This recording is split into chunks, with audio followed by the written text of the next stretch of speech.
ህወሓት ቀድሞ ደብቆ የነበረው መሳሪያ ከመሬት እያወጣ አሁን ደግሞ ለኤርትራ እየሰጠ ይገኛል። እነዚህ መሳሪያዎች ህወሓት ጥቅምት 26 2018 ዓመተ ምህረት በአፋር ክልል መጋሌ ወረዳ ትንኮሳ መፈጸሙን ተከትሎ ትናንትና ህዳር 1 2018 ጀምሮ በአፋር ክልል በተለያዩ ከተሞችና ወረዳዎች የህወሓት ወታደራዊ ትንኮሳን በመቃወም ሰላማዊ ሰልፍ ተደረገ።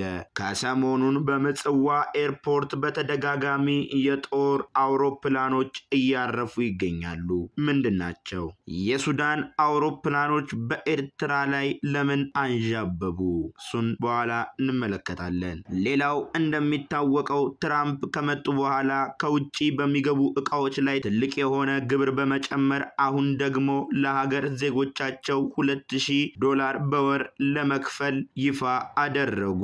ሰላም አድማጭና ተመልካቾቻችን፣ እኛ ፈጣን ዜናዎች ነን። ሁላችሁም ላይክ እና ሰብስክራይብ እንዲሁም ቪዲዮ ስንለቅ እንዲደርሳችሁ የደውል ምልክቷን በመጫን አጋሮቻችን ሁኑ። እንግዲህ እንደሚታወቀው ላይክ ባለማድረጋችሁ ምክንያት ሰብስክራይባችን እየጨመረ አይደለም። ስለዚህ ሰብስክራይብ አድርጉ። ወደ ዜናው እንገባለን። የሱዳን አውሮፕላኖች በኤርትራ በሱዳን ዳርፋር ግዛት በሚገኘው የሱዳን ፈጥኖ ደራሽ ጦር በሚጠቀምበት በኒያላ አየር ማረፊያ ዋና የጦር ሰፈር ላይ በትናንትናው ዕለት በሱዳን ወታደራዊ መንግስት በሆነው በአልቡርሃን በበርካታ ድሮኖች የአየር ጥቃት ተፈጽሞበታል። ምን?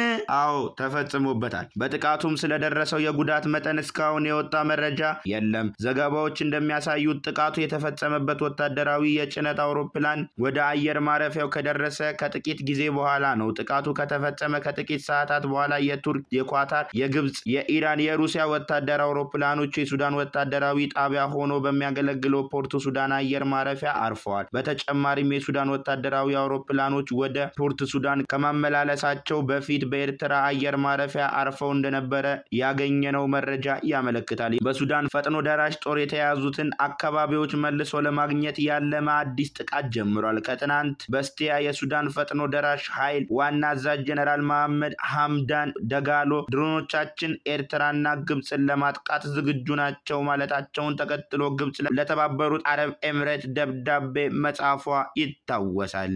በሌላም ዜና ዶናልድ ትራምፕ ከታሪፍ ከሚገኘው ገቢ ከሀብታሞች በስተቀር ለሁሉም ዜጋ $2000 ይሰጣል ብለዋል። ወደ ነጩ ቤተ መንግስት ሲገቡ ይዘውት ከመጧቸው ሐሳቦች መካከል አንዱ በሀገራት ላይ ታሪፍ መጣል የነበረው ትራምፕ አሁን ደግሞ ከታሪፉ ገቢ ለአሜሪካውያን ድርሻ ክፍፍል አደርጋለሁ ብለዋል። አረ አሜሪካ አርጉኝ፣ እኔ አሜሪካውያን ማለት የአሜሪካውያን አርጉኝ፣ ድርሻ ልከፋፈል እንዴ!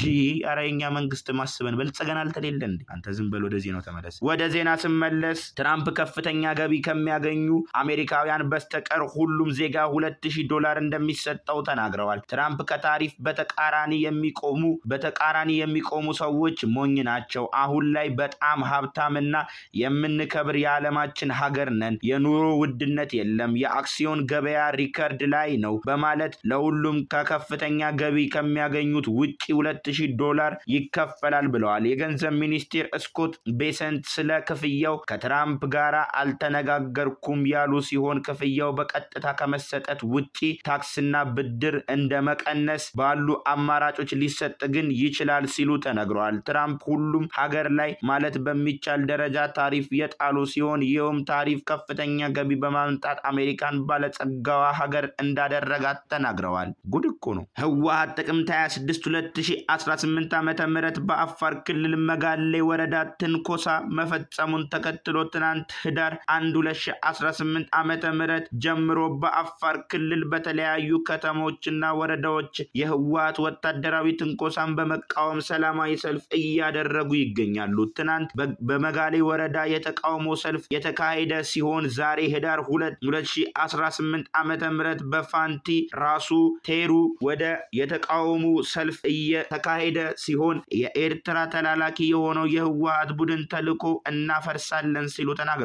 የህወሓት ቡድን በጥቅምት 26 ቀን በአፋር ክልል በመጋሌ ወረዳ በሰላማዊ ህዝቦች ላይ የከፈተውን ጦርነትና ማፈናቀል እናወግዛለን፣ ሆነን እንታገላለን ብለዋል። ሌላም ደግሞ ህወሓት እስካለ ድረስ ኢትዮጵያ ሰላም አትሆንም ሲሉ ተሰምተዋል። ህወሓት ለራሱ ለትግራይ ህዝብ ጠላት ነው ብለውም ተናግረዋል። ህወሓት የአፋር ታሪካዊ ጠላት ነው የሚሉ መፈክሮችን በሰልፍ ላይ አንጸባርቀዋል።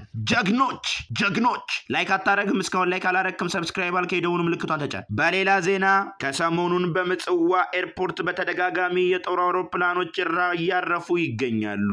ለምን? ከቀናት በፊት ራዳ አየር መንገድ ኢል-62 ሚ የጭነት አውሮፕላን ከኢራን ዋና ከተማ ቴሄራን ተነስቶ ኤርትራ ምጽዋ ኤርፖርት አርፏል። እንዴት? ይህ የጭነት አውሮፕላን ከኢራን መሳሪያ ጭኖ እንደመጣ የታወቀ ሲሆን መሳሪያው ምናልባት ለሱዳን ጦር ኃይሎች ወታደራዊ ማጠናከሪያ ሊውል እንደሚችል ተገምቷል። ያሳዝናል። አይሰሜ ነገር የለም እንዲሁም ተሰምቷል። በሌላም ዜና የጦር መሳሪያ ወደ ኤርትራ እየተላከ ይገኛል። ህወሓት የቀበረው ቢኤም አለው። የት እንደተቀበረ እናውቃለን። መድፍም አለው። አሁን እያወጣ ነው ያለው በሽራሮና በባድመ በኩል ለኤርትራ እየሰጠ ነው።